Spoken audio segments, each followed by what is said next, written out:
Before beginning teaching, first going to recite prayer here to praise to the Buddha Dhamma Sangha.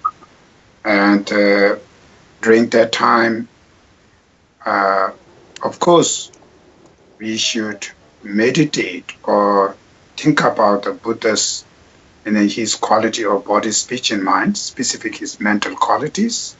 And we should remember their kindness. Through that, we should generate strong faith and devotion to the Buddha. And then after taking refuge and generating Bodhicitta, and during that time, all of us try to set up Bodhicitta intentions. Jumbo Jonden de Dijin Jeba Da Jumbo Yang Tabo Zobe Sanje Riba Dan Shasu Demba Dewara Sheba Jitin Jimbo Jibu Du Kalu Jua Lana Neba Ladan Min Amji Demba Sanje Jumden de Pejawa Shaja Tuba Chazero Chodo Jasu Chu Demba Jumden de Dijin Sheba Da Jumbo Yang Tabo Zobe Sanje Riba Dan Shasu Demba Dewara Sheba Jitin Jimbo Jibu Du Kalu Jua Lana Ladan Min Amji Demba Sanje Jumden de Pejawa Shaja Tuba Chazero Chodo Jasu Chu Demba Jumden de Dijin Sheba Da Jumbo Yang Tabo Zobe Sanje Riba Dan Shasu Demba Dewara Sheba Jitin Jimbo Jibu Du Kalu Jua Lana Ladan Min Amji Demba Sanje Jumden de Pejawa Shaja Tuba Chazero Chodo Jasu Chu Ze Kanye Zu Chetan Ze Sajin De La Gombo Du Pone Ngani Jitin De Na Chu Je Su De Ze Jeba Jela Cha Zelo Namda Gonga Chotu Su Sanwa Yishi Jazu Se Je Lumbu Da Taba Jitin Sumdo Lani Wa Gombo Chuni Jela Cha Zelo Zenjo De Ba Jine Dalish Zido Chawa Jela Cha Zelo Didi Juda Seba Suma Chi Nemi Chujin Jela Cha Zelo Gombo Tuji Chinden Ba Tanje Jembe Dunba Sunam Yenden Jazu Jin Dijin Jela Cha Zelo Tabe De Cha Tewa Ju Jiwe Nisun Le Jujin Zido Dundam Juju Ba Shiju Jela Cha Zelo Duna Tui Lanya Duna Laba Da La Duni Shinji Damba Junden Gende Lanya Cha Zelo Diba Jinyang Mi Cha Shin Jewa Pisum Soba Ji Rangi Semne Yansu Du Dine Sanje Tenpa Kama Ravi Mame Tang Gyuma Seba Chu Tang Mi Lam La Tang Jinta Bu Tuji Chenam Tetra Tang Stenam Ti Tam Je Seba Yi Gomba Tumi Jingi Chadu Te Kata Nata Chiwe La Chu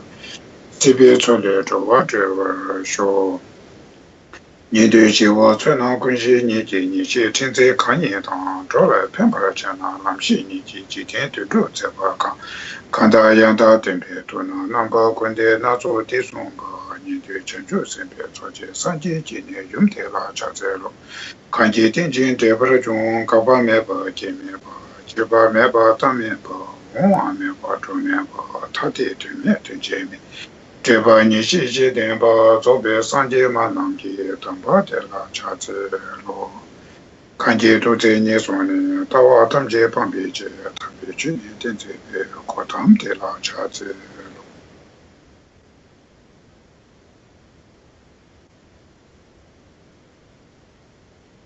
kan jie jie dang zo ji zhuan na la zhen jiu ba du dan ni zhe ge jie da ji chu ji ji be cuan nang ji zhe la bin jie san jie tu ba shu san jie chu dang zo ji zhuan na la Zhen jiu ba du dan ni zhe zu ji da ji chu ji ji be cuan nang ji zhe la bin jie san jie tu ba shu san jie chu dang zo ji zhuan na la zhen jiu ba du dan ni zhe zu ji da ji chu ji ji be cuan nang ji zhe la bin jie san jie tu ba shu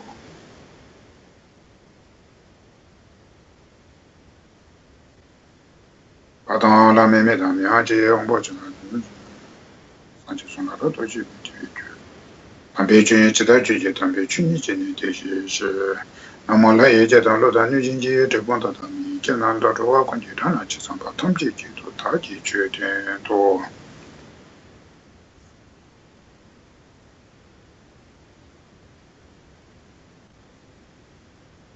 Okay, now I think last time we finished mindfulness of death, right? Death meditation.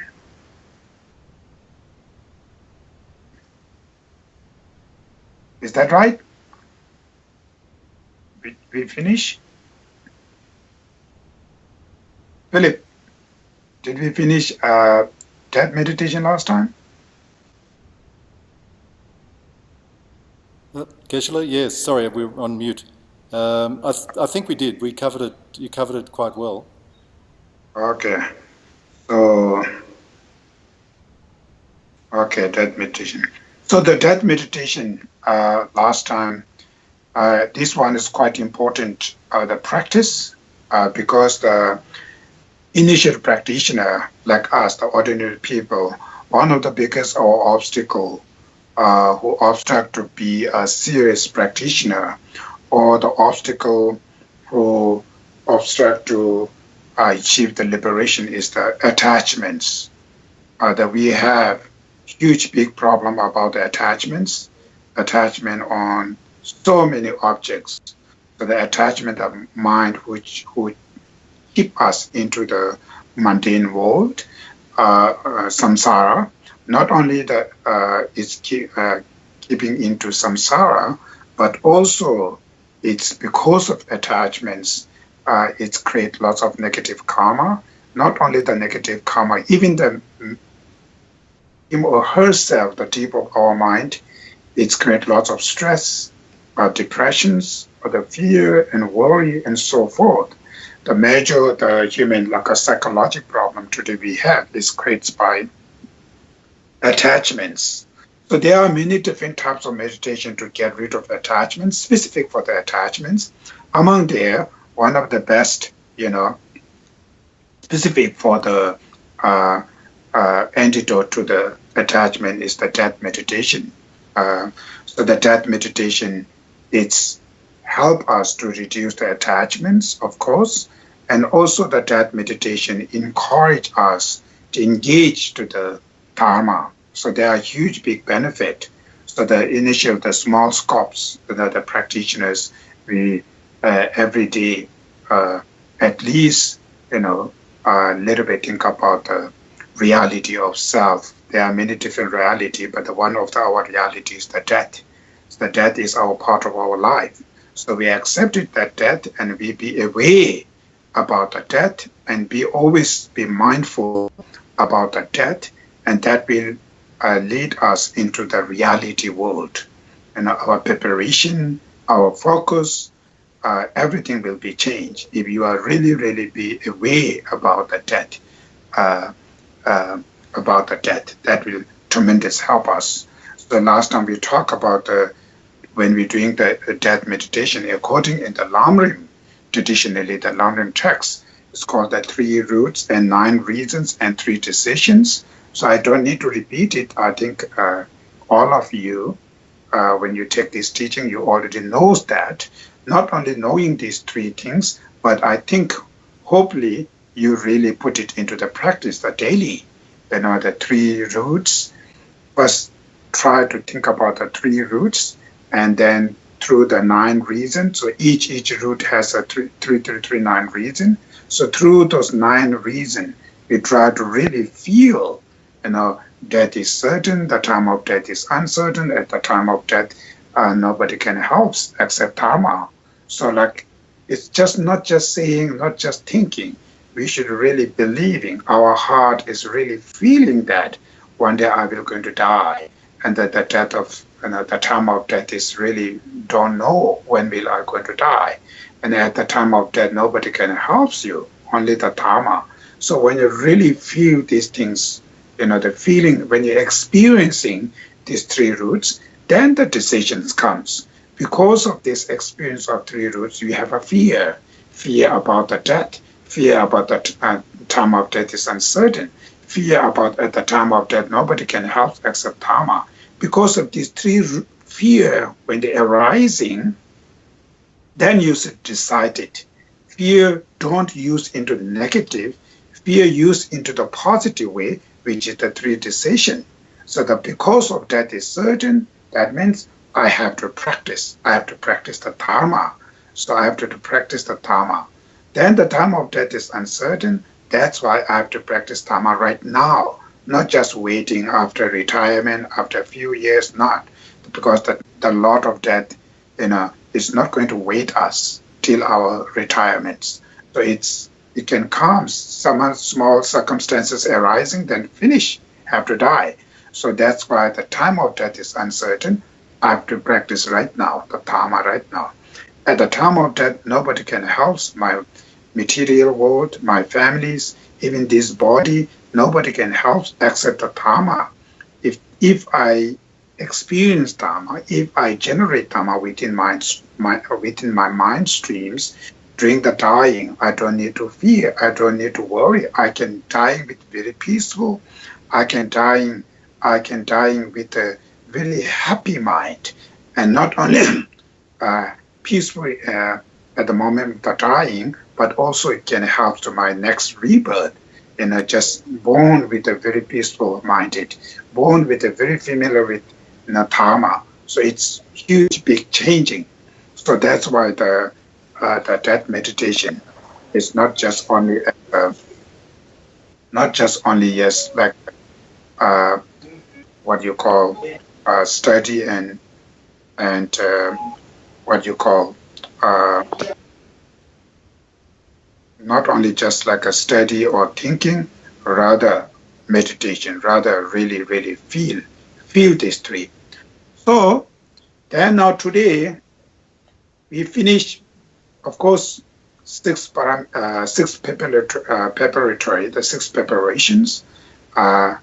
Detail we finish it.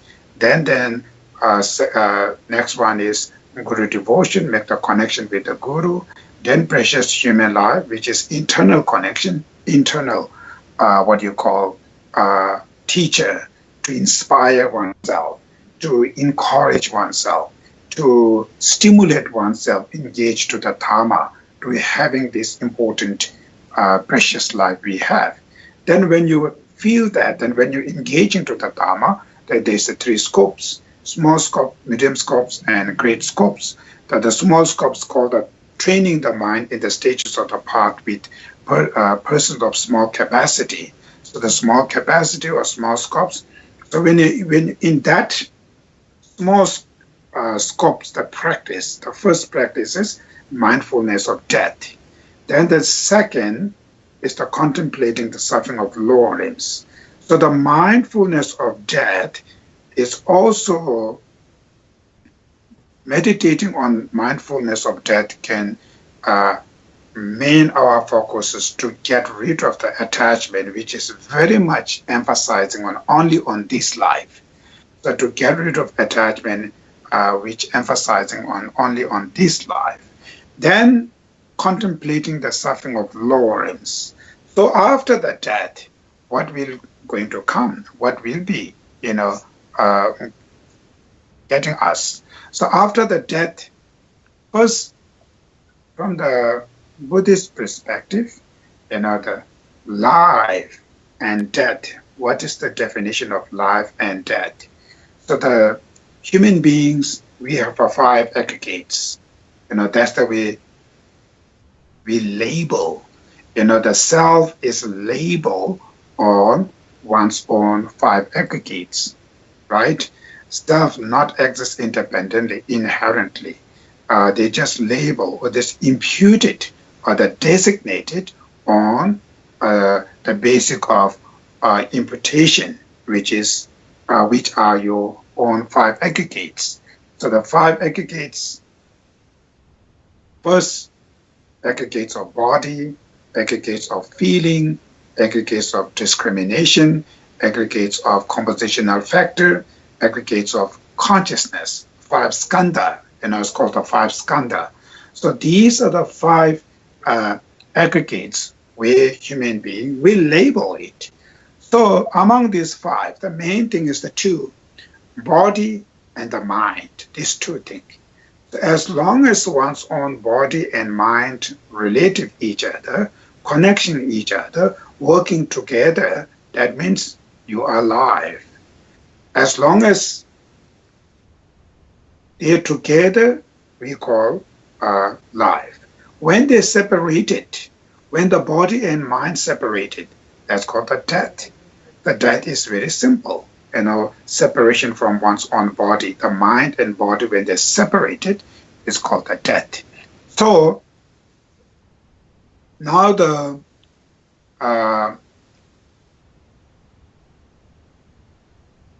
important thing is,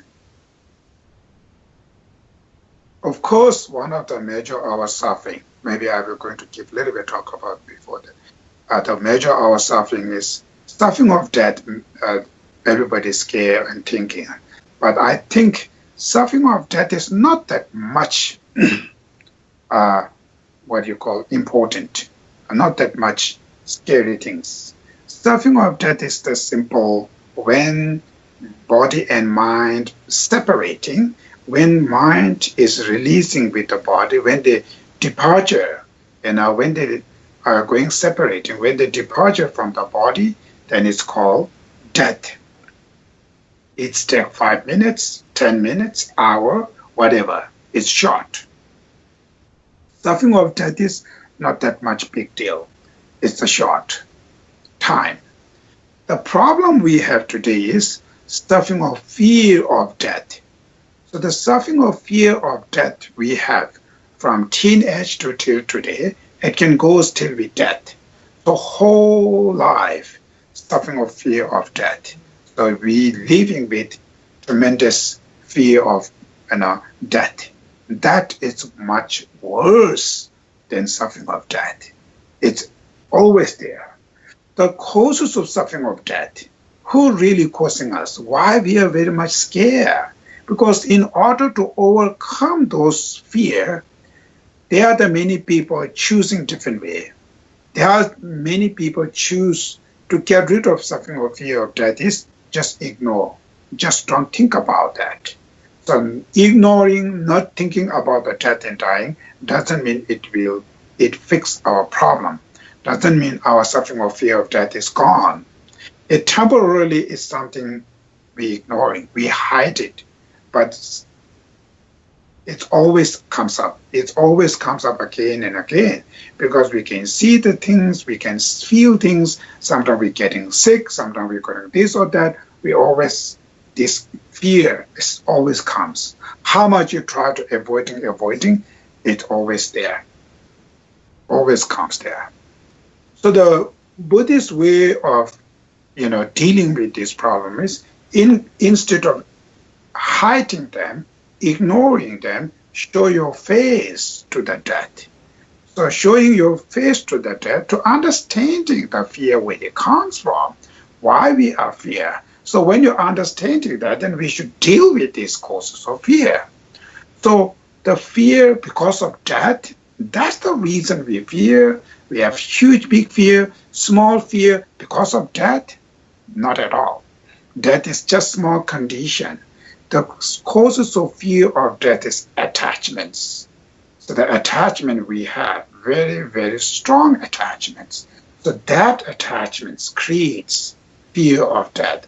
The attachment on families, attachment on material worlds, attachment on money, and all these objects, it's called the object, just thinking about this life's benefit. So all those mundane pleasure, mundane prosperities, which are the object of our attachments. So the person who has more attached, more stronger, heavy attachment, these people has more fear about that.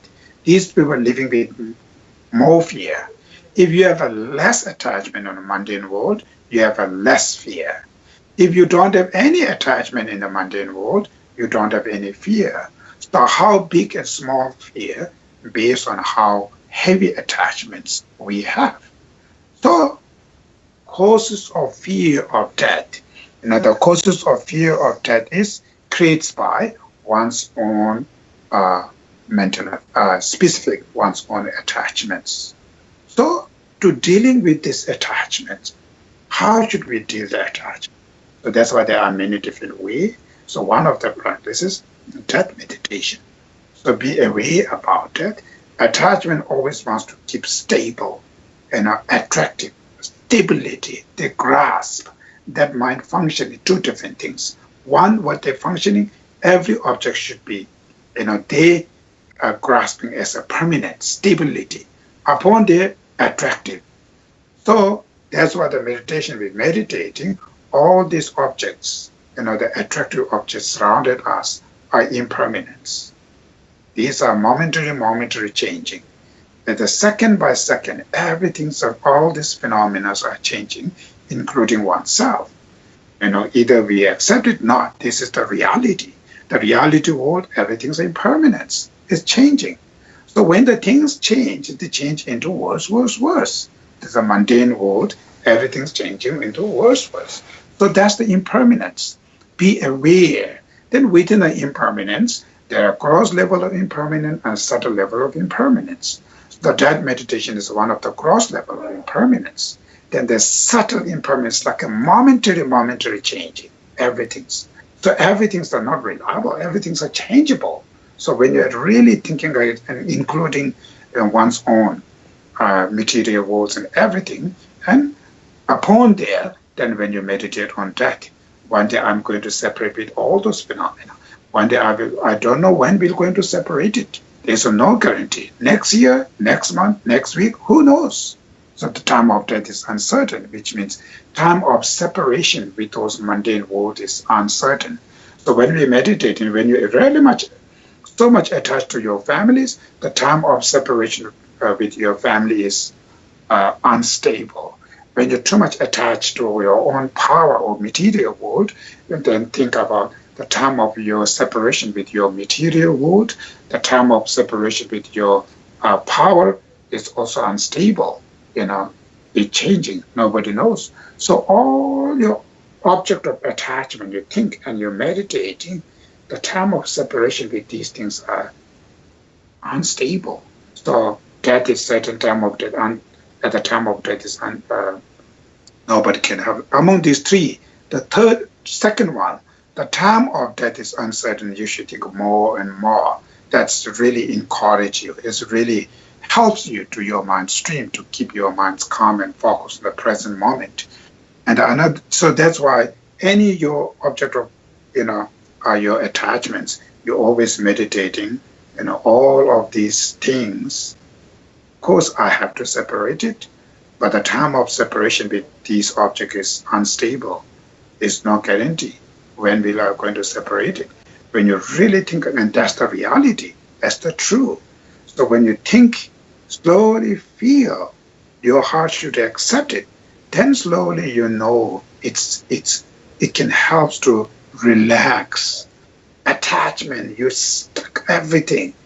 All this, just let them go. Sooner or later, you will going to separate with them. Just let them go. Don't be too narrow-minded to stuck these objects. So it keeps you freedom. So when you separate it with the objects, separate means when your mind is not attached to those objects, makes you freedom. When your mind is too attached to those material, makes you very narrow-minded. You're stuck into prison. So then you have to do so many things which is nonsense. So many of these things sometimes it's nonsense at all. So it's nothing benefit to self, nothing benefit to other. Then power, attachment on power, attachment on reputation, attachment on so many things. Then you have to do all those drama. So end it up with a self unhappy, others unhappy. Of course, this moment, the present life, not happy. Of course, that karma we accumulated, next and next life will be more other suffering. So those major, no need to do those major politic things we're doing. It's because of we have so much attached. It's not only politic world, even in the Dharma world. If you're not really emphasizing, if you're not really focused on the really Dharma, just doing some prayer and something like that, it can come into everywhere. Dharma world, it can come. Then there's all these politic things have to do. So then end it up with everybody problems, nothing success. So that's why it is so important to be really, really being a practitioners. First, our emphasis is dealing with attachments in this mundane world. That's the first obstacles. Without dealing with the attachment, then whatever we try, bodhicitta, wisdom, emptiness, all those vajrayana things, it's nice to think. It can make us good karma, but it's never success. It's never achievement. There's no achievement. So if you want to achieve, we have to go from step by step. So the first, dealing with mundane attachment, to try to reduce those attachments. So when you don't have attached to not having attachment or the material world, always you have to be smart.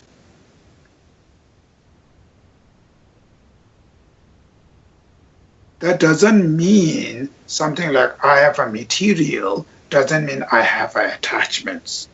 I don't have attachment because I don't have material. They also, because of not having material doesn't mean I don't have attachments. Attachments, the mind, the consciousness. You are having the object, whatever you have, use the object without attachment. You can do that. So that doesn't mean, I get rid of attachment, means I give up everything that now I'm staying as like something like the solitary, in the like jungle or forest. That also doesn't mean that. It's the mind using whatever you're doing, your home, whatever you're doing, but not attached. So without attach, you can use as just car, just for driving, just take you where you need to go. That's all. So we are over,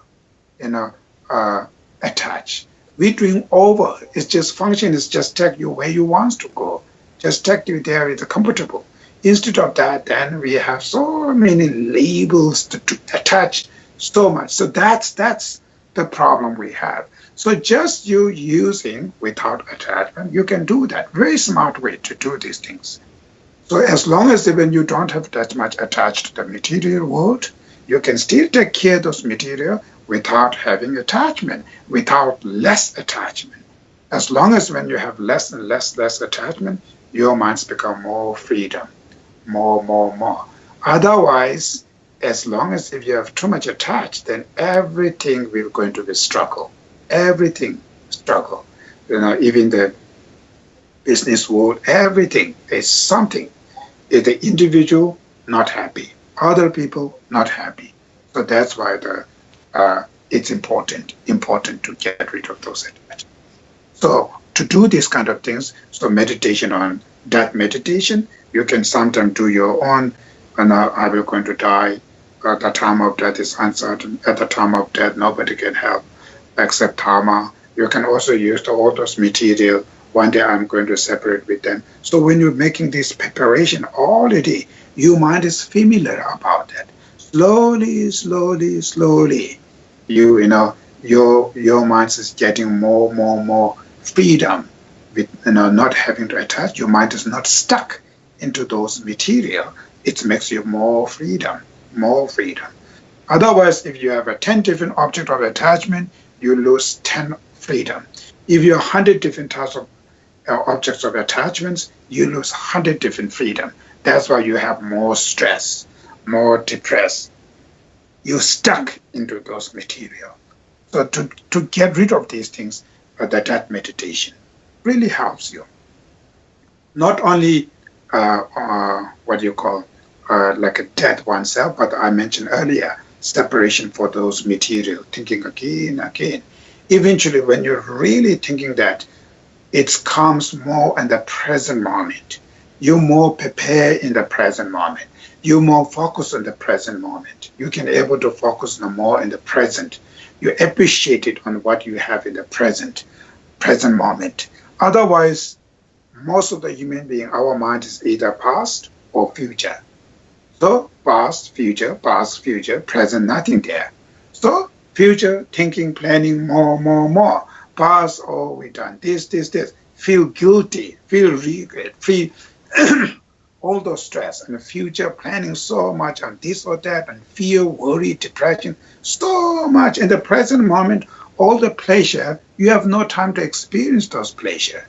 You prepare from your past to try to think. When you got it, you already goes your mind into future. There's nothing appreciated.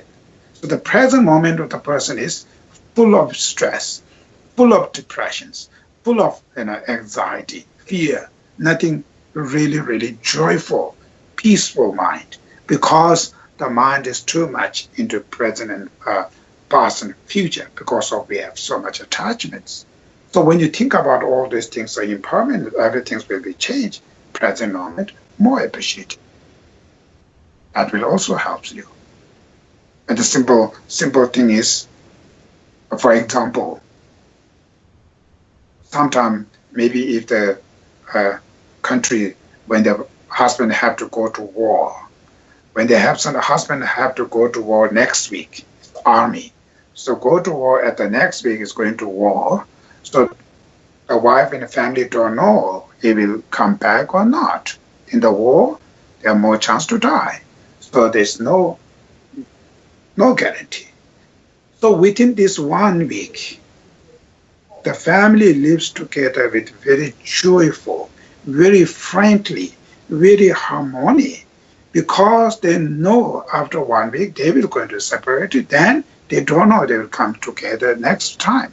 So understanding of the future will going to die, so the present moment they appreciate it, unity, friendly. If there's something going wrong here, there, they easily forgive each other. The unity of friendship, the harmony will be stable, very nicely, very harmony. So that's because of the future. Next week, he will going to go out and they don't no guarantee he will come or not. So that's why in this present moment, they appreciate it, try to stay happy. So that's impermanence of death. Meditation helps one person in the present moment how to stay positive. Harmony helps you. Either, who knows, you go to war, or the person who stays here, who is going to die first? Nobody knows. Nobody knows. There's no guarantee. But just thinking about that, it helps. Maybe it's not coming back. So to prepare in the present, appreciate it. Similar like that, when you're meditating on death meditation every day, you always appreciate in the present moment of your families, everybody, to stay unity, harmony. One day we will going to die. One day we will going to separate it.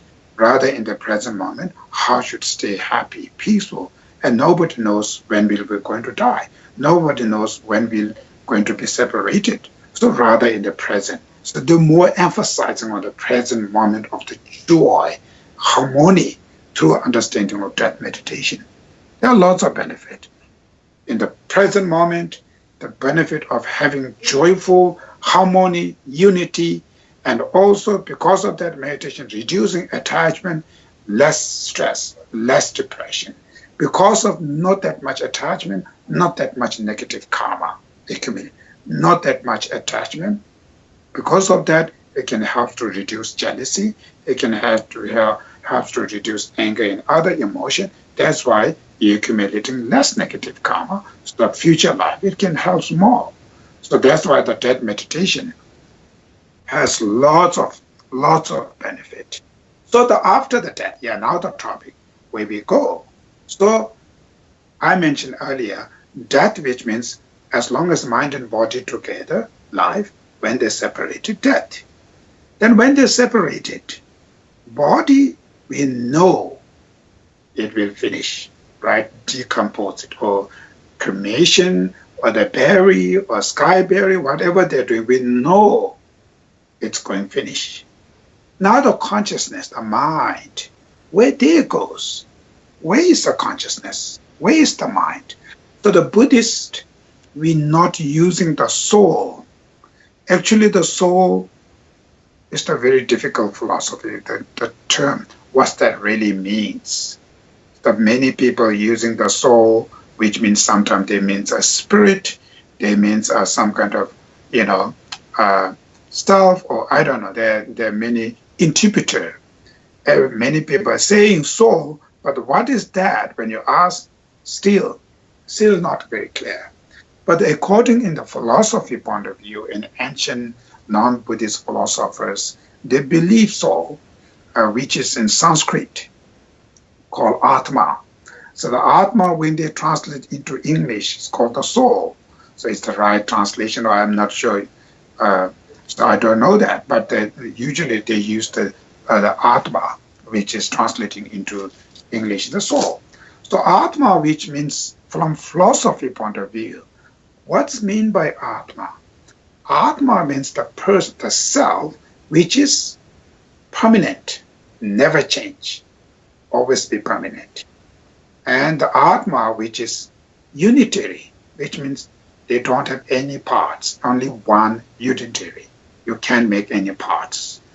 Atma, which means independent existence, who exists independently. It's nothing any dependent on anything.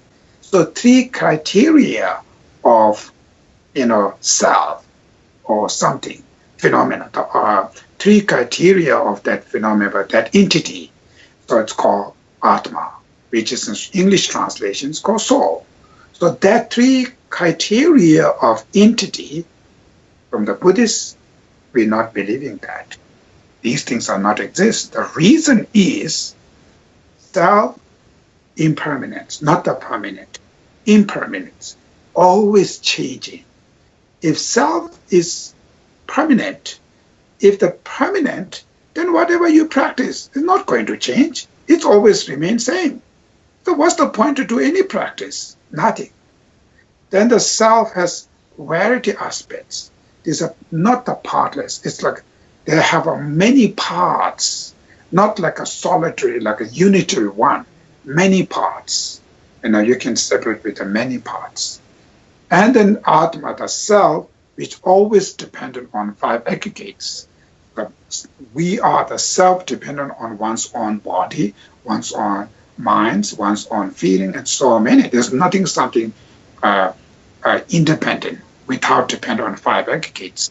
So that's why the three criteria of soul or the entity, you believe this is self or soul, then that's called it's direct contradict with the reality world. So that's why the Buddha is not believing. So the thing is, if that Atma is not exist, then who's going to next rebirth? If the Buddhists believe in reincarnation, so of course we are believing reincarnation, rebirth. Then who's going there?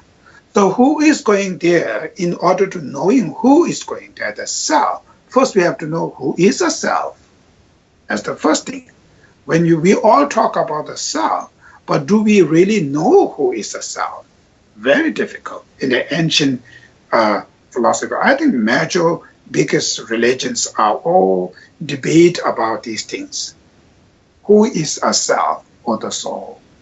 Where they comes from, where they're going to end it, comes from where, and where they're going next. Who is that?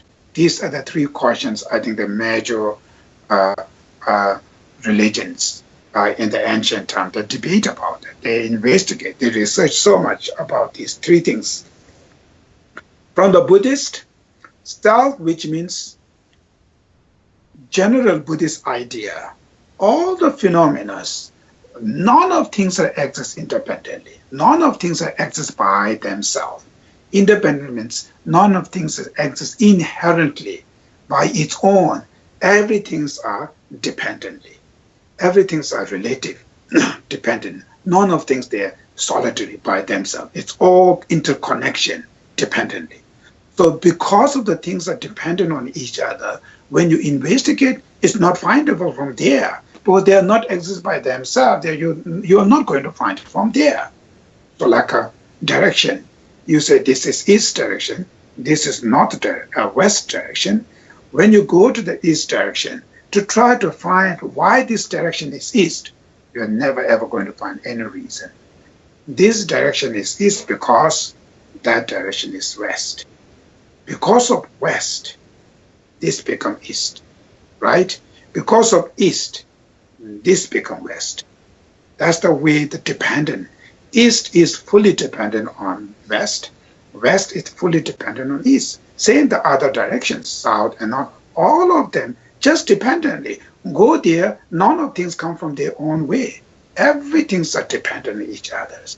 So that's why the relative dependence. So the self, similarly, this body is not a self. That's clear. Our feeling is also not a self. Our consciousness or the mind is also not a self. So each of those five aggregates, or each of these, when you investigate, you're never ever going to find this is a self. If my mind is self, if my body is self, of course, first the contradiction is this arm is self, that arm also have to be self. This right and left arm is completely two separated objects. Can you say there's a two different self there? Then my head is self, my legs are self. So each body, we have so many parts, to self, all of them are self. Then the organ, each organs, are they other self? So when you investigate each of them, if you say the self, then it's very difficult. So all those organs are separated. They are not, say, completely separated. Can you say there are 20 different cells separated there? Contradict, there's only one cell. Then simple thing is, if my heart is self, then when you transplant your heart, can you transplant yourself? Right? You put John's heart into Mary, Mary heart into John. Is that Mary John or John is Mary? Because their heart is there. So we say, no, their heart is from there, but he's still John, right? So that means transplanting, switching the organ each other doesn't mean the person change it. So that means those organs are not the self.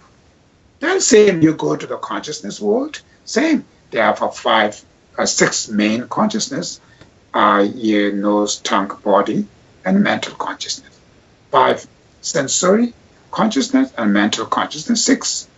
So who are the self? If I sense consciousness self, then of course ear sense. Then they are two separated. Then say, oh, there are 6 different consciousness, maybe 6 different self, contradict. So none of the consciousness we're going to find this is a self. Within the mental consciousness,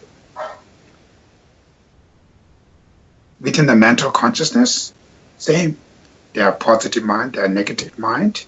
Within a positive, love, compassion, patience, tolerance, so many. Within a negative, selfish, anger, attachments, mind of ego grasping, and so many. Who has a self? So when you break it down, everything is not findable there. None of things are, find from themselves. Because of not findable, that means they are not self. That also not. Because we experiencing.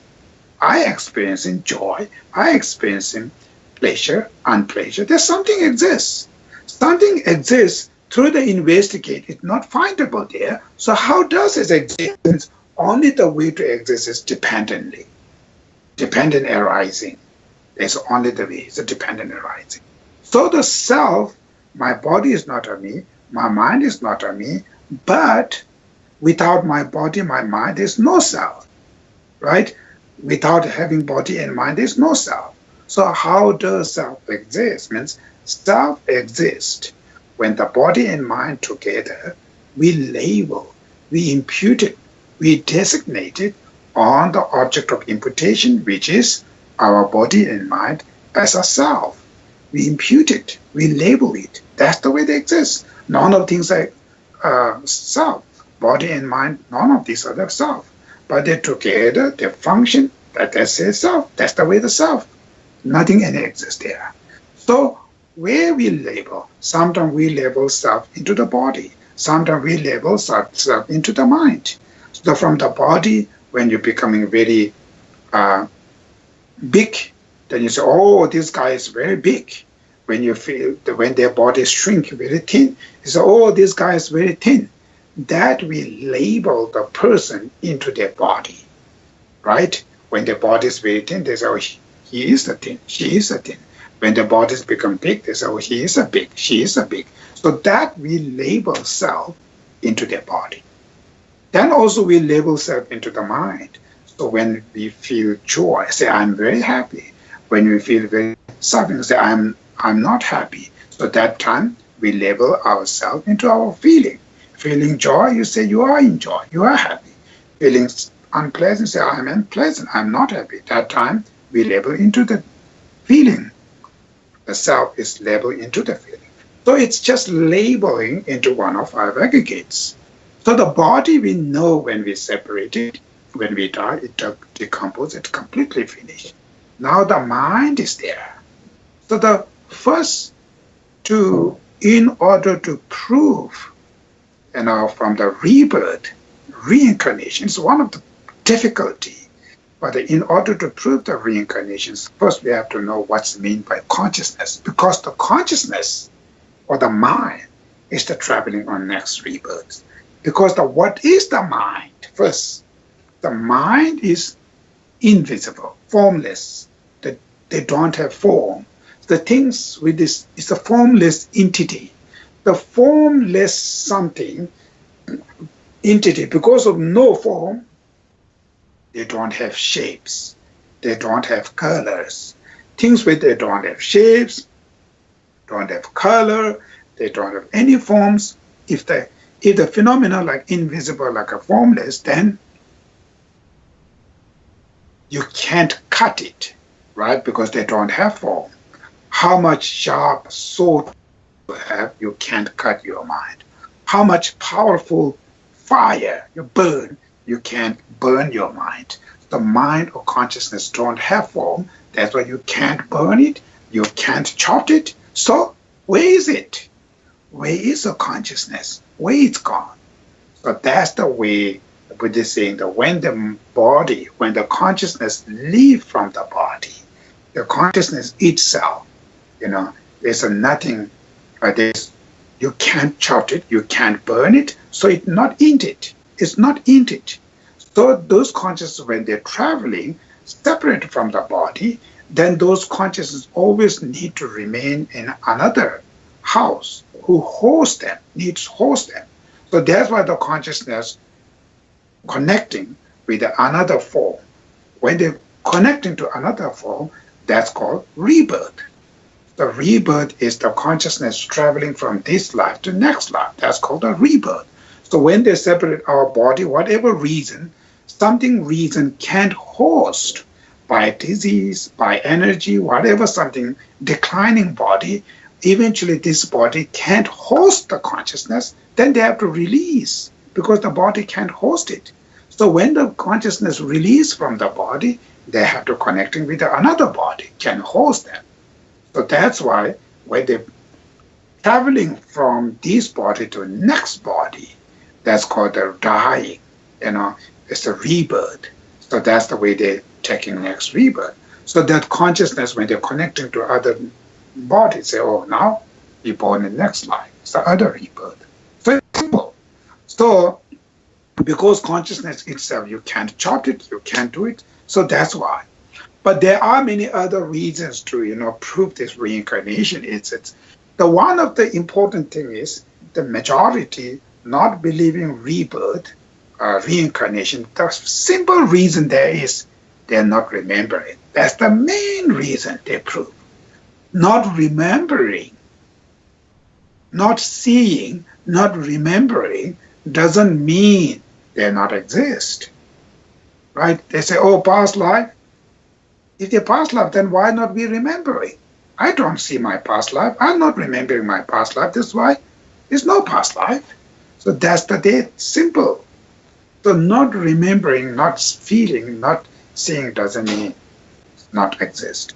Because we all come from mother womb. Nobody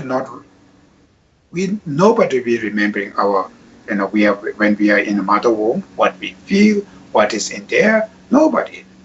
Not remembering anything. So that doesn't mean we are not coming from the mother wombs.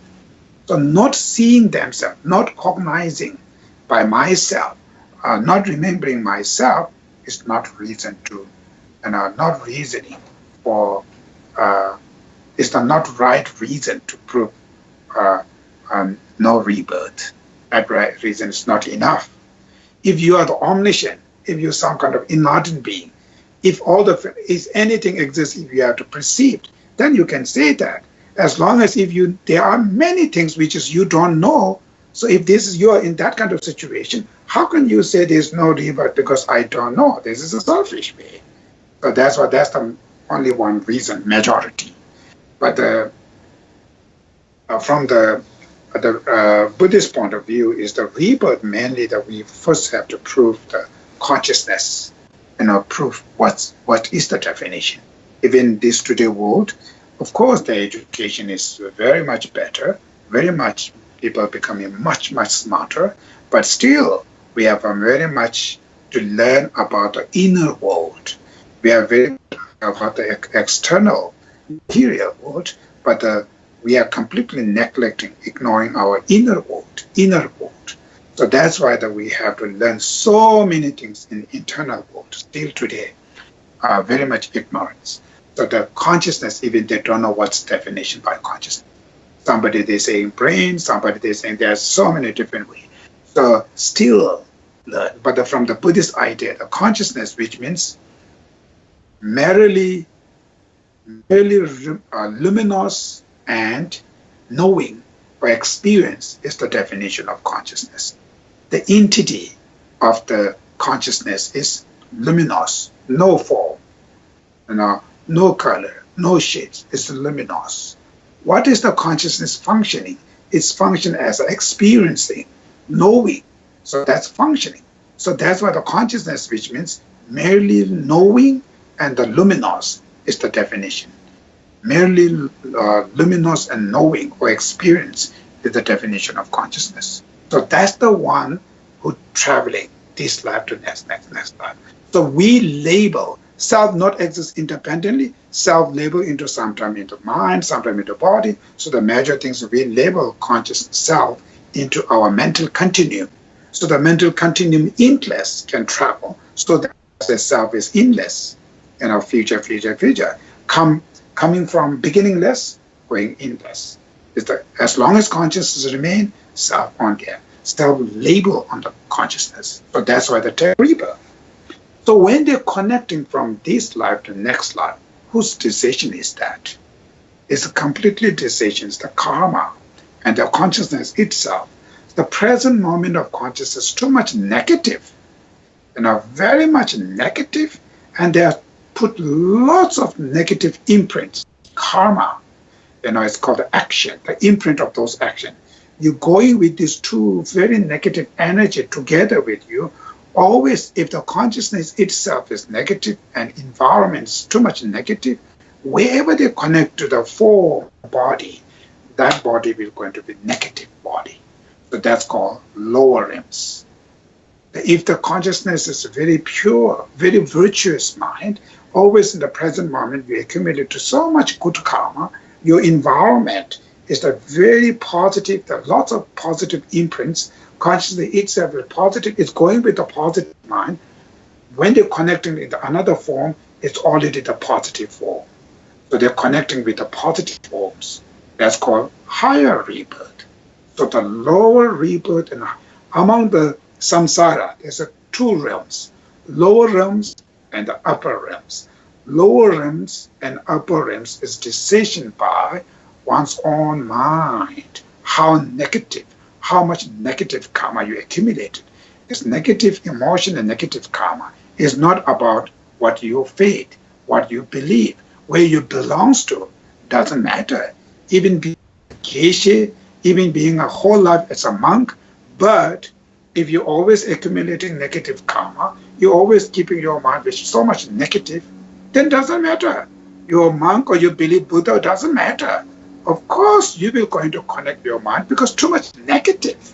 So it's automatically they're connecting with the negative forms. That's the law of causality. If good causes, good result. If bad causes, bad result. Doesn't matter, I'm doing everyday prayer, I'm doing everyday reciting, I'm doing something, so that doesn't matter what you're doing. As long as the mind and your negative mind and negative karma is full of these negative things, then first result is that. So the decision, once on negative karma and negative emotion, we're going to decide good rebirth and bad rebirth. So when your mind is connecting so much negative, and they're connecting with the next rebirth, which is going to like negative rebirths, like a lower realms. What are the lower realms? So all these two realms, upper realms and lower realms, when you go more detail, you put it into 6 realms. 3 lower realms, 3 higher realms. 3 lower realms, which means one of the worst the realms, which means if the mind is too much negative, if you accumulate so much negative karma, harms to so many people, hurts them, harms them, too much makes so much negative karma, then one of the worst, the lower realms, which is that realm has too much suffering. The suffering of hot, suffering of cold, there's too much suffering. That's because you have to wrap in all the your mind has too much negative, you have too much negative karma, so those karma happening, so the mind always experiencing those suffering. Too much suffering is called one of the worst lower realms, which we call the name of hell realms. The hell realm doesn't mean something like different. Hell realm, the label, the name is based on the suffering. So if you have tremendous, unbearable suffering when you experience, that's called the hell realms. So that you experience your mind, because they have so much negative karma, you have to wrap in all those karma. So, too much suffering, hell realms. Then, little bit, still very bad, but little bit better than the hell realms, which call hungry ghosts. So suffering of hungry, suffering of not having food, not having water, thirsty, hungry. So that kind of the, every day, every time the suffering about this. So second, lower realms, hungry ghosts. Then the third lower realm, suffering of animals. The animal realms, one of the major their suffering is suffering of ignorance. So they don't have enough capacity, the brain capacity, to judge, to investigate. This is right, this is wrong. Very much, this is virtues, this is non-virtues, this is virtues, we should adopt it. This is non-virtue, which is we should abandon, we should reduce. They don't have that kind of, capacity to investigate, to judge these things. So there's so much suffering of ignorance. So that sometimes even they don't know the person which is going to kill you, you always, seeing him as one of the best, my friend, right? There's some farmers, maybe they're keeping the animals, the pigs and all these things, and they're feeding those pigs, and the pigs, when they see the owner, they like it, running behind. This is the person who is going to kill you. This is the real enemy. The person will going to kill you, but that ignorance, they love to run behind them. So ignorance, suffering of ignorance, they can't function as a meditator and compassion. They can't do these things, meditate in love, they can't. So their brain, they don't have that functioning. The suffering of ignorance, suffering of living with the fear, the major animal realms and living under the water, oceans, so remaining so much fear. Who will going to eat it? Who will going to kill me? 24 hours, another fear. And of course, the major animals also suffering of hunger, right? Always to do something. So these kind of 3 lower realms called the 3 realms called the 3 lower realms. So lots of sufferings. So in the present moment, if we accumulated so much negative karma, just maybe 80 year, 90 year, you form out of attachment, greedy money, power, or reputation, like that, out of that greediness, then accumulated so much negative karma, and when you passed away, everything you make it, you collect it. It's everything you have to leave. You have to alone, the mind alone have to take next rebirth with a tremendous suffering. Living with the hell realms, it is saying it's not for 10, 20 years. If you fall down in there, you have to stay there for eons and eons. Not easy to come out. It's tremendous negative karma. They have to burn that. So then animals not only one time have to be hundred times to burn your karma. So just for 80 years, just names and money or something, you completely destroy a whole your next lives, falling down into tremendous suffering. Just for 20 years, 30 years, 40 years happiness, you remain eon of suffering, which is really ignorance. That's the way major human beings, we're doing that. So we should think about these things. So after when we die, if we accumulate so much negative karma, where will we go? It's not about I take so much teaching, I do this. It's not about only that. It's about your present moment, your consciousness, how much pure, how much virtuous, your action, what you're acting. Are you acting more positive? Are you acting more negative? As long as if you're acting more negative, you accumulate more negative karma, next life, no doubt, falling into lower realms, right? That's the reality. So if you fall into this lower realm, that's the result of this lower realm is the sufferings. So when you're understanding, so that after the imperfect mindfulness state meditation, then suffering of three lower realms. So you should read the Liberation of Palm of Your Hand and the Lam Rim Chemo by Lama Tsongkhapa, the Stages of the Path. These are a more detailed explanation of all those realms suffering. But what are the causes of negative karma? What these are negative karma? What are the causes of lower realms which call negative karma? What kind of negative karma can causing us to falling into the lower realms, which call the 10 non-virtues? 1 minute, I have to take my medicine.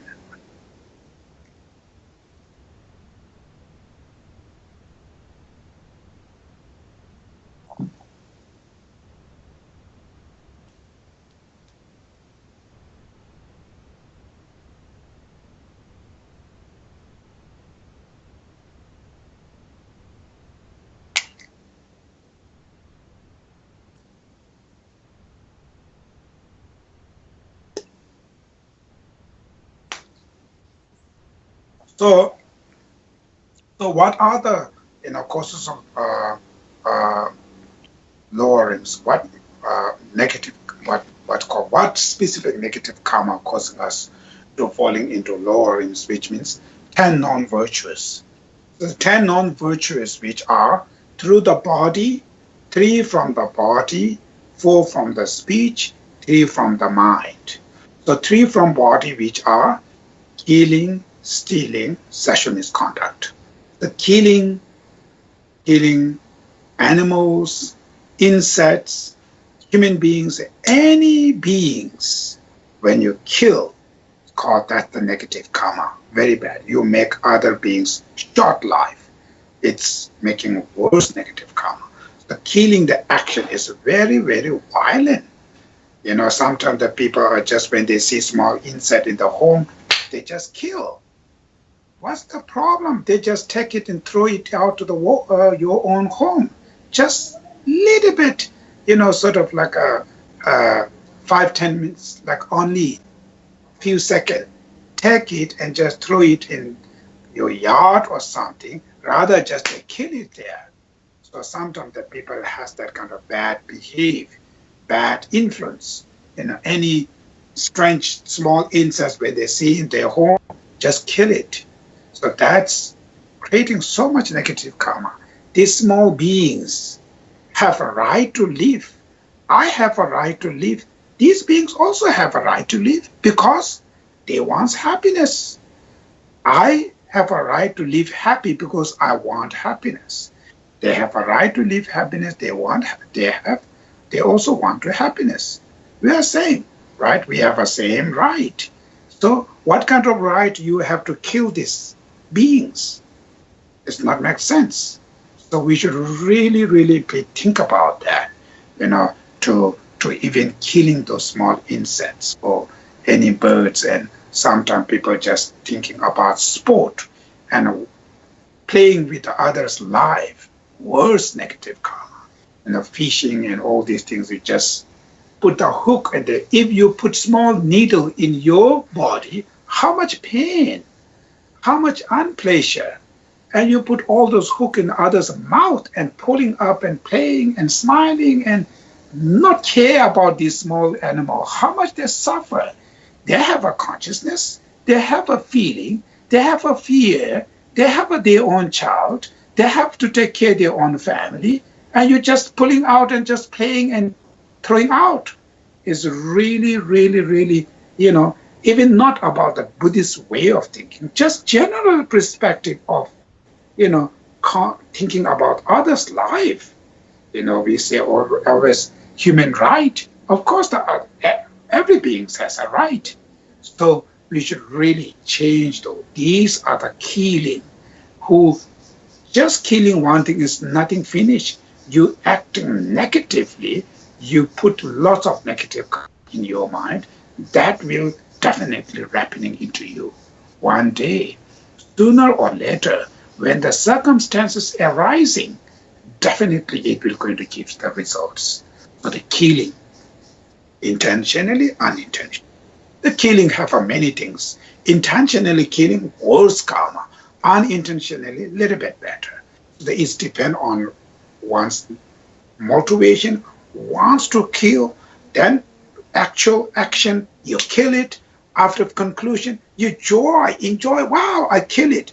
Worse karma. That karma is completely packaged of preparation, negative, actual, negative, conclusion, negative. Three together, that karma becomes worse. So unintentional killing still negative, but not that much, because your intention is not. So that's the way. Then object side. If the object is killing like huge big things, more negative karma. Also like the killing, stealing, sexual stealing other process, taking others' things, if the things which is not belongs to you, if you keep it, that's stealing. Stealing from other human beings, stealing from other beings, stealing from governments, stealing from your society, community, all of them part of stealing. Steal. Then sexual misconduct. Sexual misconduct, which means you have a sexual relationship with other husband, other wife. So that's called sexual misconduct. And staying with your own family, you have some kind of misconduct with other families. So that's sexual misconduct. That's the 3 from the body. 4 from the speech, using harsh word, telling lie, gossip, slander. So the gossip and just saying meaningless. Of course, using harsh word is one of the worst thing. And the lying is also not good. Eventually people will not going to believe you. People will not going to trust you. If you're lying, people will not going to trust, not believing you from the present moment. Then your relationship with your community, everything's going to be destroyed. So how much you try, as long as when your people lost their trust to the person, then their relationship always remain difficult. And of course, in the next life, more difficult. So the next life, nobody trusts you. So some people, whatever they're trying, they're doing very honestly. They're honest doing, the people never trust sometimes. Why they not trust? It's because of their past life. They lie so many, so that's why the karma happening. So this life, nobody trusts. So when this trust issue, when they don't have trust, then the relationship, everything's going to be difficult. So lying and gossip, idle gossip. Idle gossip is the word which is, these are quite important to know. Many human beings, we have a problem about the gossip. So we talk, which is major those words are senseless, meaningless, no meaning, no point, important things. Is the talk out of jealousy, out of selfish, out of anger, out of attachments, out of greedies. So we're saying many things which is not make sense, not meaningful. All those called idle gossip. So the idle gossips, we have to be carefully because when we gathering, we have to talk, and most of the time talking things which not important things. These are we accumulating a negative karma. Then slander, slander, which are divisive words. So you're dividing the people. So you're dividing groups. You're dividing people. Go to the husband side saying your wife doing something, something. Go to the wife side saying your husband doing something, something, something. Eventually, you may completely separate it. These two families, break it down. So even the two friends go both out of negative intention. You say to this, you say to this guy, you divided them.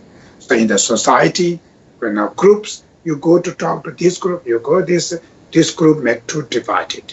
These are the divisive. Very, very bad karma, very bad karma. And everywhere, from the monastery side, every monastic life or household life, everybody has these things. If you're not doing them very carefully, groups, so go to the teacher and student, go to the teacher side, go say, oh, this student doing blah, blah, blah, blah, blah, blah. Then the student side go, your teacher's doing blah, blah, blah. Eventually, student and teachers completely separated. And they think, oh, when these students go completely separate, then I will going to get more attention or something, whatever reason, negative emotion. Then when you separate it, you accumulated tremendous negative karma for future. You will going to be separated from your teacher, from the spiritual way of talking. And from the family way of talking, it's everywhere. You go to separating children and parents and couple each other, friendship, society, communities. Eventually, everything's destroyed. So that's called the divisive. So dividing to the other people is the very, very, very bad karma. We all want to make unity, harmony, to gathering. We call compassion, love to every being, to bring together, help them, support them. Instead of that, you destroy, you're making separated. You kick it out here, there. So that's completely, what you call opposite with the essence of Buddhist teaching. It's love and compassion. The Buddha's essence of his advice, we're going completely opposite on that, divided to the other. That's we need to do very carefully. These are the 4 from the speech. Then 3 from the mind: harmfulness, covetousness, wrong view.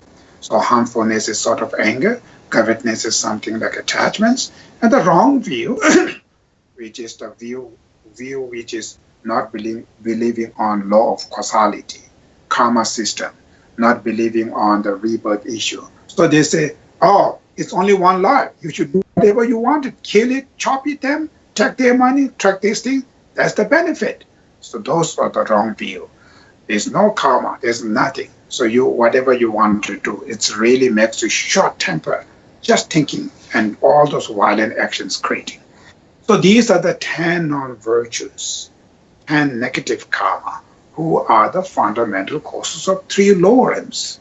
So if we don't want to go to these 3 lower rims, we have to present moment, have to emphasize to get rid of this negative karma, to try to go into opposite of these 10 non-virtues, called 10 virtues, which means avoiding the killing, stealing, sexual misconduct, avoiding using harsh word, telling lie, gossip, slander, avoiding harmfulness, covetousness, wrong view. That's we have to avoid. Always remain your life with 10 virtues. So that will cease to born in next life into 3 lower. Even you're not believing Buddha, even you're not believing in a religion, as long as if your life is staying with a virtuous life, 10 virtuous life, avoiding with these 10 non-virtuous action, next life, you don't need to worry. It will go into born in better life, even you believe it or not. So that's the way 3 lower in suffering we have to You can just think, read those texts. We have more detail. It's not difficult, so you should read it and think about, and you should use yourself. When you're meditating these things, don't look, oh, these are suffering, sorry. If I born in that realm, if I born in the realm which is burning the fire, burning there, if I born in the life, like even you don't need to look heaven, if there are many countries, the beings have no food, dying with the hungry, no food. So if I am the person who was born in this family, how much suffer? So feel these suffering, not only there, feel yourself. You put your feet into their shoes and feel. So then think, wow, this kind of suffering, how can I stop? If there is no way to stop, we don't need to think about that. We're avoiding. That's the majority to it. If there is a way to stop, we should prepare before. So that's why that today there is a way to stop. So these suffering, how should I stop? Because these sufferings are come from my 10 non-virtuous karma. So my 10 non-virtuous karma create this. So I should stop those 10 non-virtuous. I should, whatever I accumulated in the past, I should do purification, purify them, and stop them. So in order to stop these 10 non-virtuous karma, you have a tremendous fear to born in 3 lower realms, tremendous fear to having those 10 non-virtues, having the suffering of 3 lower realms. So that fear, and then you're looking, who can able to help me from these 3, this suffering? Only the Buddha, Dhamma, Sangha. Among these 3, the Dhamma can able to help me. So the Dhamma, which is mainly the Dharma, which means cessation of those negative karma, negative emotion, is the one Dharma. Cessation, freedom of your negative karma and your negative emotion. And the path who leads into that cessation, which are compassion, bodhicitta, renunciation, wisdom, all those practice. These are the 2 can help me to get rid of these sufferings, right? So if I able to seize my negative karma, if I able to seize all those negative emotions, then I'm not going to accumulate any negative karma. So if I seize my negative emotion, if I seize negative karma, I don't need to born in lower realm. I don't need to suffer. Suffering today because I have tremendous negative karma, I have tremendous negative emotion, angry, hatred, attachments, greed, so much. So that makes me all those emotion, all those nonsense things I have to do. So if I seize them, free from them, I don't need to live with suffering. So the freedom of negative emotions, called cessation of mental afflictions, that cessation, who can help to free this? Who can cleanse you those negative emotions? Called path, which means renunciation, compassion, bodhicitta, wisdom of emptiness, all those practices. If I able to do practice, this realization, this high realization will going to clean all my negative karma. So who's the actual refuge of them? Who can able to help you? Dharma. That's called the Dharma. Dharma can able to help you. That's the only actual refuge object to cleanse. But the Dharma, you have to create it within your mind. You have to accumulate Dharma. So when you're able to generate the Dharma within your mind, that will cleanse all your negative karma. So one of the best actual refuge, who can help you, saves you. Dharma will going to save me from the suffering. But in order to generate the Dharma, first I have to learn, I have to study, I have to know, I need to inspire me, encourage me, bless me. So many things I need somebody who can able to do that. Buddha, the Buddha as a teacher. So Buddha is the only can able to help, can guide me, teach me, give those message, inspire me, bless me. So I will going to learn everything from him. So Buddha as a teacher.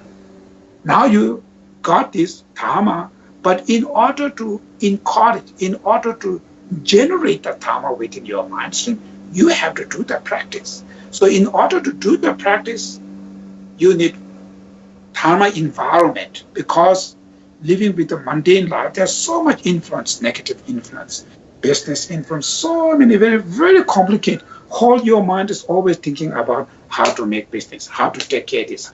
Everything's 24 hours about mundane. So to get rid of that Dharma influence, how can I use Dharma in Sangha member? That's called Sangha, which are Arhat beings, Arya beings, Bodhisattvas, right? Bodhisattvas and Arhat and Arya beings, the beings who are not completely fully enlightened, but who are on the way to enlightenment, maybe, to reach in staying path, meditation path, some kind of paths, and Arya beings, supreme beings who closer to achieve enlightenment or liberation and so forth. These are the reliable beings, full of dharma, full of good influence. If I surrounded with them, I always getting influence from them. So I Sangha member as a supporter. So that's why we take refuge to the Buddha, Dharma, Sangha can able to help me to get rid of all these suffering and causes of suffering. So the main refuge is the Dharma, is the actual refuge object, Buddha as a teacher, and the Sangha member as a supporter. Sangha member, which means Arhat and Arya beings, as a supporters, Dharma companion, Dharma friendships, Dharma friends. So through that, you take refuge to the Buddha, Dharma, Sangha. Refuge, which means you have a fully fear about all this suffering. What kind of refuge? Refuge has a many different. One of at least the small scope refuge today is you have a fear born in this next life into three lords, tremendous fear. Then that fear you have, who can able to help me? So you have a strong faith to the Buddha, Dhamma, Sangha can able to help me.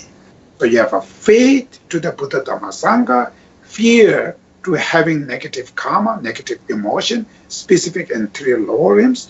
Out of the two causes, you're fully convinced, fully believe, fully trust to the Buddha, Dhamma, Sangha. If able to do that, then you have a refuge. Then you become a Buddhist. If you don't have any refuge, you are not Buddhist. Doesn't matter, you put in the monk robes, you're becoming higher Rinpoche, Geshe, being a Geshe for 30 years, 40, 50, 60 years, being a Buddhist for 30, 40 years, as long as if you don't have refuge, you are not a Buddhist. Buddhist and non-Buddhist, based on refuge, three triple G, and a refuge to three triple G. The refuge, which doesn't mean just bowing. Refuge I mentioned earlier, the causes of refuge, which is fear about general suffering, causes of suffering, based on different type of refuge I mentioned earlier. Next will comes. And the faith and trust to the Buddha, Dhamma, Sangha, out of these two causes, when you feel fully trust, what is the point is, if you, among these three, mainly the trust is the Dharma. So Dharma, which is comes within oneself. So when you're able to generate Dharma, what it keeps you? It keeps you completely self-responsibility. So sometimes taking refuge, the Buddha says something, Buddha can help me do everything, you, not me. That's not kind of refuge. Taking refuge, the Buddha as a teacher, not some kind of creator. He is a teacher. His responsibility to teach. So we human beings, is so important to use as a teacher, not as a blessing master. So the many human beings, sometimes when you use monks and nuns or some of those masters come as a just blessing master. Please bless me, please bless some small blah, blah, blah, blah. Finished. Simple, easy. What you got it? Nothing. Maybe small blessing, whatever. That's not real thing. Buddha came here in this planet is for teacher. It's I'm the teacher. So teacher responsibility just teach. The student responsibility to learn and implement. mainly self-responsibility. In order to develop Dharma, you need to learn first. Learn everything, then the Dharma will help. Dharma, which means you have to build the Dharma within your mind stream through your practice. So Dharma, if you're able to generate Dharma with mind stream, that will cleanse you like a medicine. So the detailed refuge next time coming. So today the refuge just gives you small 3 lowering suffering, then after that, refuge to the Buddha Dhamma Sangha. So that's why just important messages using the masters and all this as a teacher is so important. So the Buddhist is saying fundamental causes of our suffering come from ignorance. Ignorance is the fundamental causes. And fundamental Buddhist belief is we are not believing creator. It's the karma. You are your own master. Things depend upon you. The Buddha says, you have to clean. You are the person who accumulates negative karma out of ignorance. You have to clean. Nobody. This is self-responsibility. You have to educate. You have to clean your mind. You should achieve enlightenment yourself. But the Buddha coming here for give you all the instruction. So unfortunately, many students using those master as a blessing master. Just go there, just give some blessing, initiation, empowerment, all these many things take what? Inside, nothing educate anything at all sometimes. Initiations are good, but just only measure your focus as initiation, empowerment, then real Dharma very small. It's something you really, really don't know what is how to do the Dharma. That's not the way the Buddha teach. Buddha first teach Four Noble Truths. Educate oneself to fully understand. Use this other master as a teacher. Educate you. Learn. Ignorance. To clean the ignorance, it's not just blessing, just prayer, just mantra. Put the, what you call this blessing vase and waters, holy water, whatever you put it in your head, it's not going to clean your ignorance. Ignorance, only the way to clean the ignorance, the wisdom, the intelligence. If you're knowing more, if you understand, if you implement, that will clean your ignorance. In order to know, in order to educate, you need qualified teacher. But that's why the emphasizing on teacher so important. Ignoring teacher, then whatever, what you call education institute or Dharma center, what's the point? Just empty house, just sitting there, what's the point? I don't see that much point. Important is the teacher. Buddha even used his own, what you call the Bodhi tree as a Dharma center. Teach under the Bodhi trees. More emphasizing on really how should educate the people. Spread the Dharma. Understanding their Dharma, they will going to stand up themselves. So right now the problem is too much ignorance, not understanding. So the center should be focused on the teacher. Bring the teacher, teach them, guide them. That's why you accomplish having the Dharma center or education, whatever we have. If there's nothing, just worship, prayer, that's same. Fundamental Buddhists not believing creator, everything's yours, and the people who bring in believing in creator, doing same thing. You are the God, you are the Buddha, please bless me to clean my problem. So we just go there every Sunday morning or every whatever, do small prayer, okay, clean it. Then rest of all the week, do whatever you want it. That's not a Buddhist way. It's called fundamental belief. It's law of causality, karma. You creating negative karma out of your ignorance, misunderstanding. So much negative emotion, all of those negative emotions are what you call mistake consciousness, wrong consciousness. That's the Buddha says. Those wrong mistake consciousness, the fundamental causes, to clean those, first need to educate, teach them, guide them. As long as when they have information, then their responsibility to clean. But sometimes you need to be inspire them, encourage them. The fundamental, they have to educate. So we should really, really try to focus and education, the Dharma, to learn out of really, really concern about our others, well-beings, sincere love and compassion to every beings. So then, how should we do? How should bring this? How should educate them so that whoever comes there, it's not something high name, and you don't need sort of high name or Rinpoche or Geshe. The person who even simple giving the message to teach according to their brain capacity.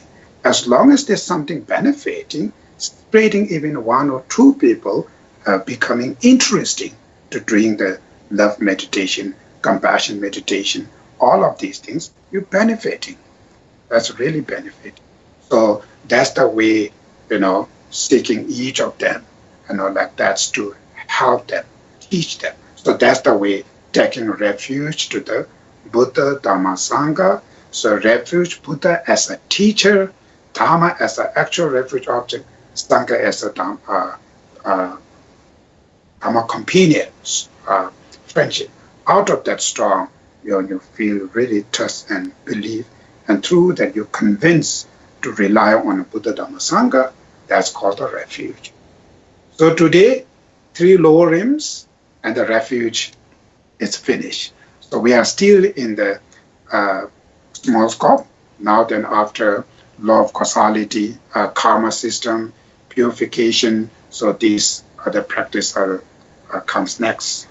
So after when we finish the small scope teaching, then we will going to do 1 day practice. So how should practice? So I will going to send it maybe next week or something.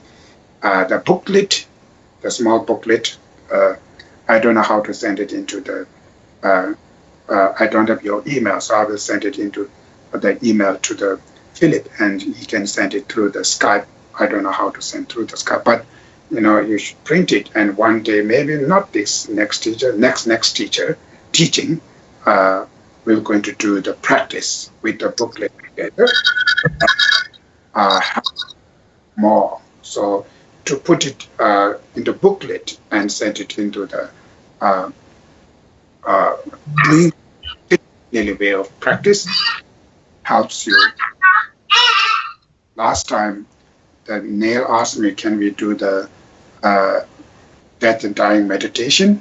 So I will going to do next teaching when the small scope everything finished. Then through the booklet, I will going to guide all the meditation. So that's today, and then next teaching I will let you know later, maybe 2-3 days later. Okay, thank you. Do you have any questions?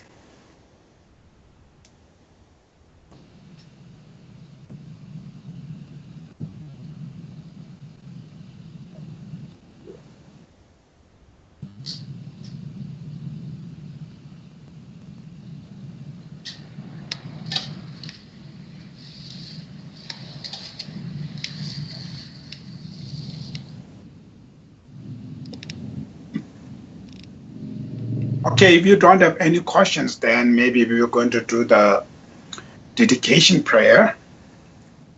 If you have questions.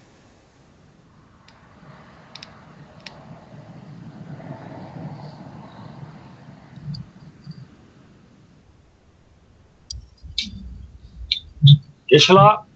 Yes. It's Neil speaking. Yeah.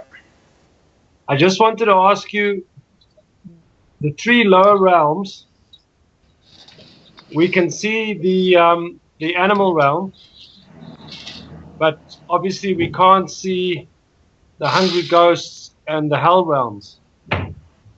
Now, these realms, are they more to do with our mind, or are they actually some sort of place or part of the cosmology?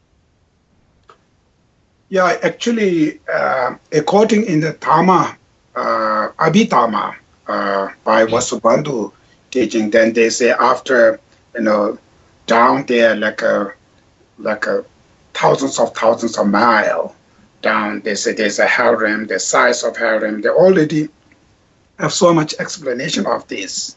But I think the reality is, it's not about something on a different, place or something. It's based on their own karma. So the karma, the being, even in living in this world, for their karma, they don't see what we see. For their karma, seeing the things which is completely different environment.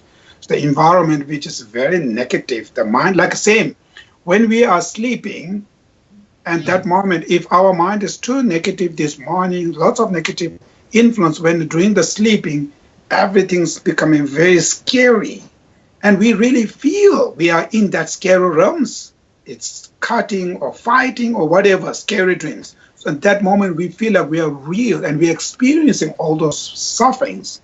Similarly, the Helrim and hungry ghosts, or like these beings, too much negative karma, when their mind is connecting with the hell realms, and that mind is for their way of seeing the world, their way of seeing of this, realms. It's completely scary. All the environment is very negative and hurting and harming. So I think that's the way. It's not just something you have to go different place or something.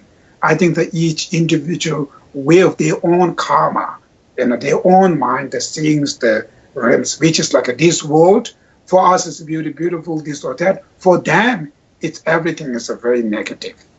So like it is saying the some hungry ghosts, when the sun is burning their body, they feel like their body is completely burned. Even the small, reflector of sunlight, they feel like there's a burn completely like a fire. So that kind of, the mind sees, experience. So it's I think it's done something like different realms. It's even the same place. They way of seeing it, this world is completely negative way. Thank you. Yeah.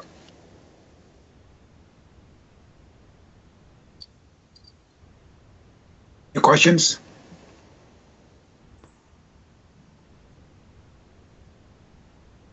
Okay, so if there's no any questions, so lastly, the important thing is, we're finishing this the small scope. I think maybe next class might be going to finish. So the point is we should really, really try to put it into the practice. And the small scopes we really emphasize to avoiding to these 10 non-virtues. That's the main. So daily life, we should try to live our life without using 10 non-virtues as much as we can. That's the fundamental, our focus. So daily, if you're using harsh words, we try to change those words. We maybe don't use them, reduce them slowly, completely stop it. So the lying, stealing, and all these things, slowly change it. That's our main focus. Then when you have refuge to the Buddha Dhamma Sangha, taking refuge to the Buddha Dhamma Sangha is mainly concerned ones that really emphasize one's own mind. So how should I remain my mind positive? How should I remain my, mind with a more positive way? So mainly refuge to the Dharma. The refuge to the Dharma, which means the person always consider emphasizing that accumulating, which means arising Dharma within our mind stream.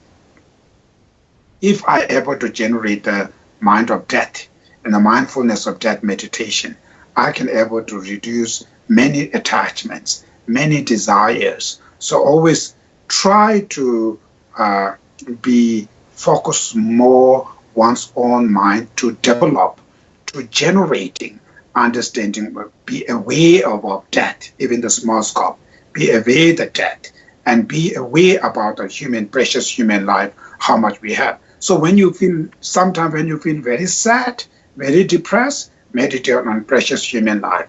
Wow, I'm really fortunate to be having this precious human life. It's one of the best lives. So be appreciated. It makes your mind more exciting, more joy. When your mind's too much exciting, too much uplift, then meditation on death meditation, or whatever you have, you will going to die. So it makes your mind down. So always keep your mind very balanced. Be aware about this time. Everything we should focus on our mind to keep our mind always be stable, calmness, any obstacle when they are arising, and that 5-10 minutes, a little bit very exciting, immediately use the Dharma to keep your mind calm. So that's I think, important. Okay, finally, going to do the dedication prayer, and we should dedicate one of the best important dedication is the world peace. That's the more important. Whatever we accumulate virtues and merit, we can dedicate for the world peace, and we can dedicate all those great masters. His Holiness the Dalai Lama, through this, all the masters in different traditions, is benefiting for so many people. So these beings should live very, very long life, and then we should dedicating to these days. There are many countries have wars, people are dying, killing, or they're bombing each others. So much suffering going on. We should dedicate to this, cause kind of the violence should be sooner stopped, it cease them, and stays whole the world very harmony with what you call stay peaceful and harmony. And any dedication, your individual, your family, you should also join it.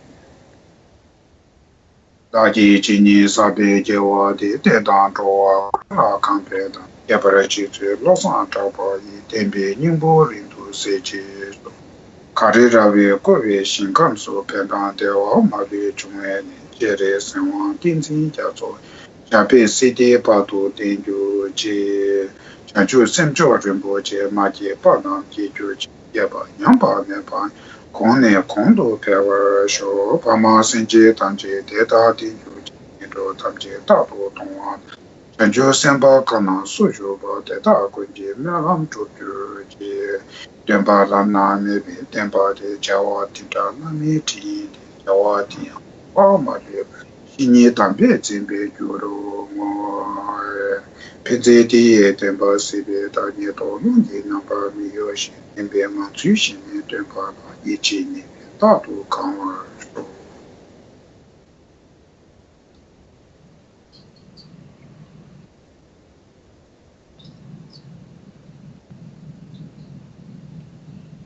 Okay, thank you.